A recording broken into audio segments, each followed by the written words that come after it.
우리 가운데 큰 예언자가 나타나셨네. 하나님이 당신께서 찾아오셨네.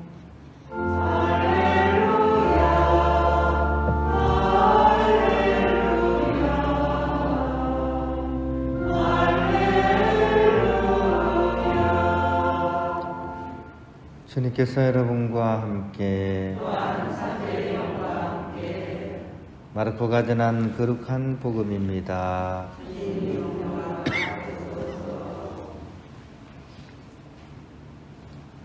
그때 예수님과 제자들은 호수 건너편 게라사인들의 지방으로 갔다. 예수님께서 배에서 내리시자마자 더러운 영이 들린 사람이 무덤에서 나와 그분께 마주 왔다. 그는 무덤에서 살았는데 어느 누구도 더 이상 그를 쇠사슬로 묶어둘 수가 없었다. 이미 여러 번 족쇄와 쇠사슬로 묶어두었으나 그는 쇠사슬도 끊고 족쇄도 부수어버려 아무도 그를 휘어잡을 수가 없었다. 그는 밤낮으로 무덤과 산에서 소리를 지르고 돌로 제 몸을 치곤 하였다. 그는 멀리서 예수님을 보고 달려와 그 앞에 엎드려 절하며 큰 소리로 지극히 높으신 하느님의 아들 예수님, 당신께서 저와 무슨 상관이 있습니까? 하느님의 이름으로 당신께 말합니다. 저를 괴롭히지 말아 주십시오 하고 외쳤다. 예수님께서 그에게 더러운 영아, 그 사람에게서 나가라 하고 말씀하셨기 때문이다. 예수님께서 그에게 내 이름이 무엇이냐 하고 물으시자 그가 제 이름은 군대입니다. 저희 수가 많기 때문입니다 하고 대답하였다. 그러고 나서 예수님께 자기들을 그 지방 밖으로 쫓아내지 말아달라고 간곡히 청하였다. 마침 그곳 산쪽에는 노아 기르는 많은 돼지떼가 있었다. 그래서 더러운 영들이 예수님께 저희를 돼지들에게 보내시어 그 속으로 들어가게 해 주십시오 하고 청하였다. 예수님께서 허락하시니 더러운 영들이 나와 돼지들 속으로 들어갔다. 그러자 2,000마리쯤 되는 돼지떼가 호수를 향해 비탈을 내리달려 호수에 빠져 죽고 말았다.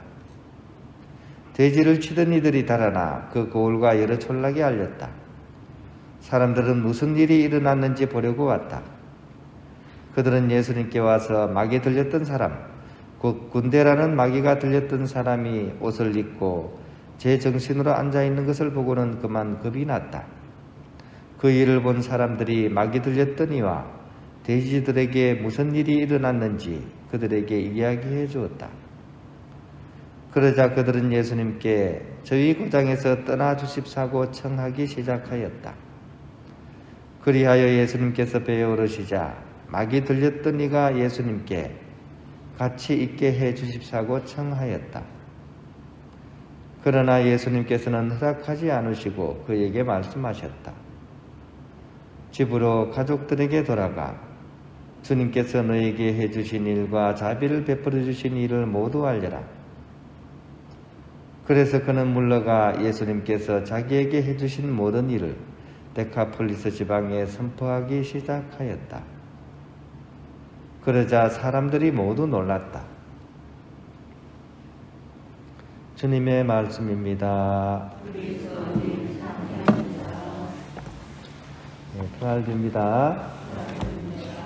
오늘 요한보석고 성인 초기를 이렇게 보내고 있습니다. 돈보석고라고도 이렇게 부르기도 하죠. 수도회는 살레시오회입니다. 그죠? 많이 들어보셨죠? 우리 청소년 사목을 이렇게 주로 하는 그런 살레시오입니다. 현재 제일 유명한 분이 있죠. 누가 제일 유명합니까? 살레시오회 수사신부님으로서 제일 유명하신 분이 이태석 신부님 모르세요? 아시죠? 수단의 슈바이츠 해서 그죠? 이태석 신부님이 살레시오회 출신입니다. 청소년 사목을 중심 사업을 하는 수도회인데 산업혁명이 일어나고 이탈리아가 아주 급속한 산업화에 진전하게 되면서 인구들이 도시에 집중하게 되고 빈민굴이 형성되면서 사람들이 참 어렵고 힘들게 살았는데 그 중에서도 가장 보호받지 못했던 했던 사람들이 바로 청소년들이었습니다. 요즘은 아이들이 막 귀한 대접을 받지만 옛날에는 이렇게 아이들이 정말 이렇게 제대로 대접을 못 받았죠, 그죠? 막 여차하면 그냥 공부도 안 시키고 공장에 막 보내고 그랬잖아요, 그죠?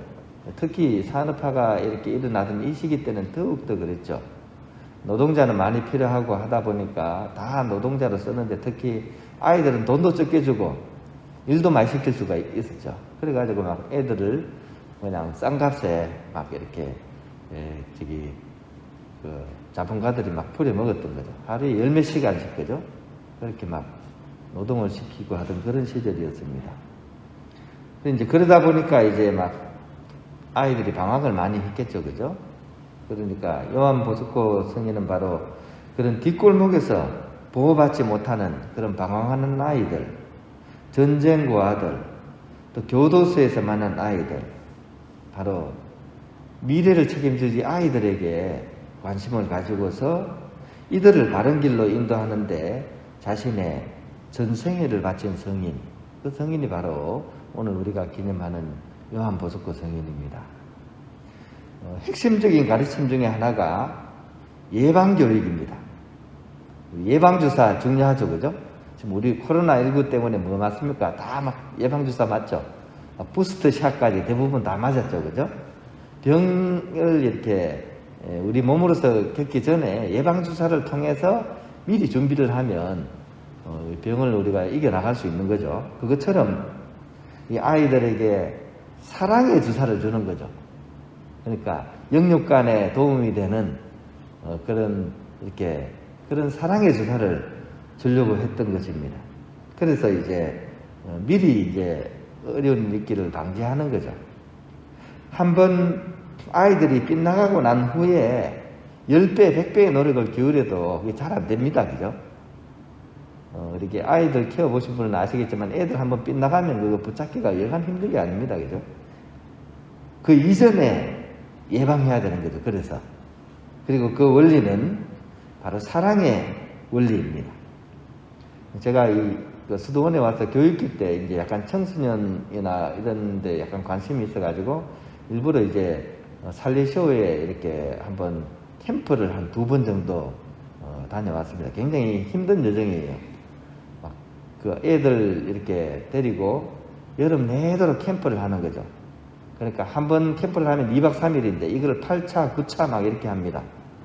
그래서 이제 그 안에서 이제 막 온갖 일을 다 하는 거죠. 애들 막 이렇게 돌보고 막 장비 같은 거 옮기고 막 이렇게 하는 굉장히 이렇게 빡셌습니다. 아무튼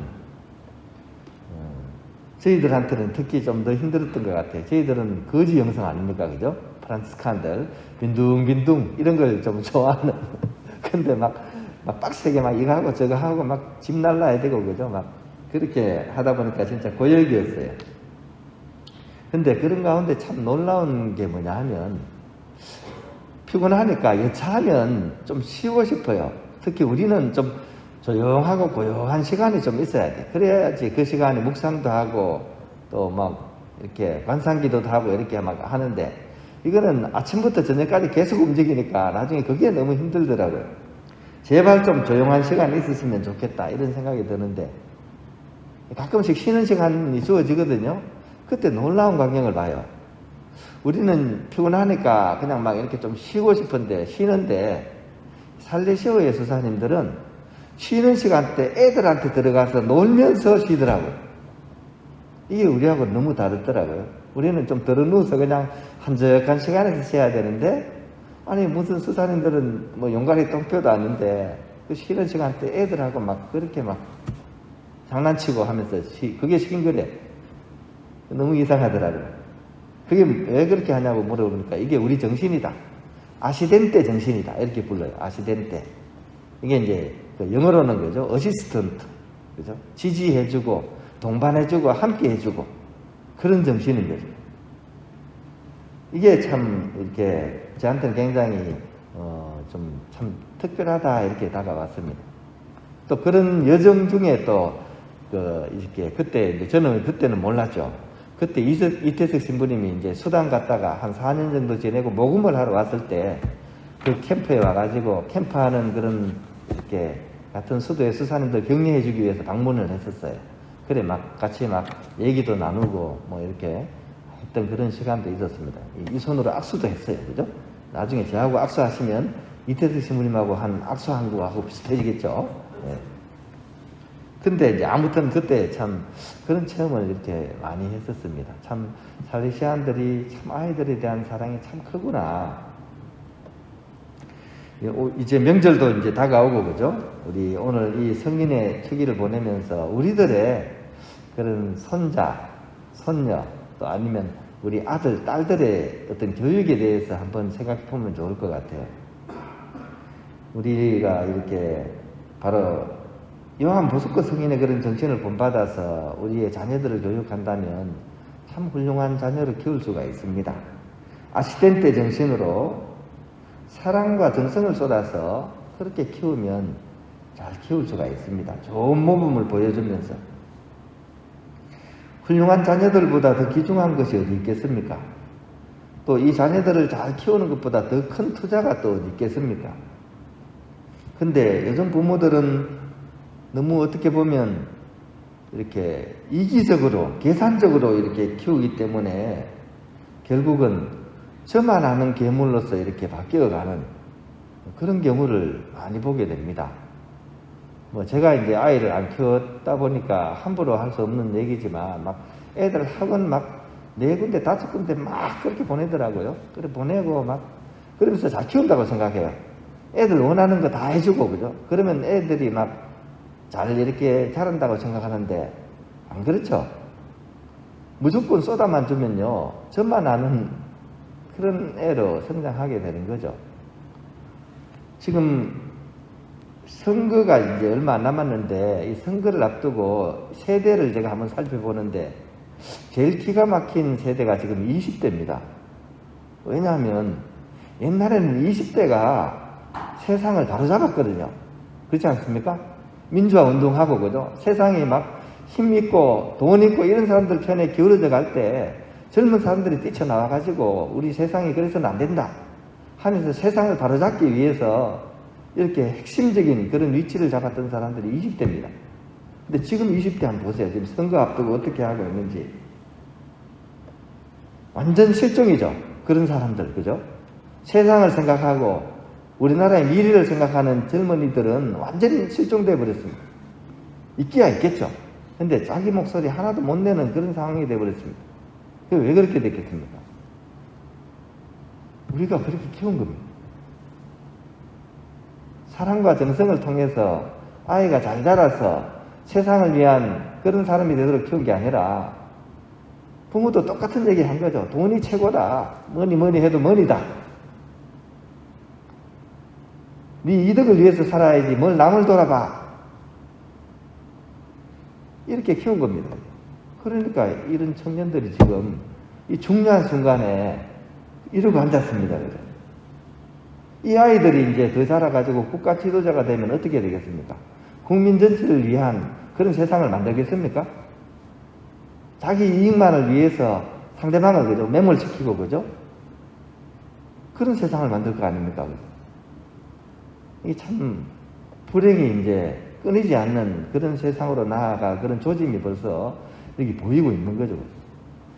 오늘 얘기가 너무 길어지면 안 됩니다. 그죠? 독서와 복음이 길어가지고 여기서 마쳐야 되겠는데 제발이지 우리 다른 어떤 것보다도 우리 자녀들이 제일 소중합니다.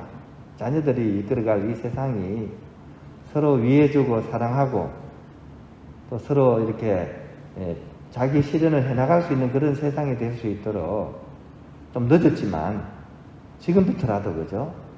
진정한 그런 아시덴테 정신으로 자녀들을 사랑으로서 나만이 아니라 이웃을 생각하는 그런 자녀가 될 수 있도록 함께 이렇게 노력해 나갔으면 좋겠습니다.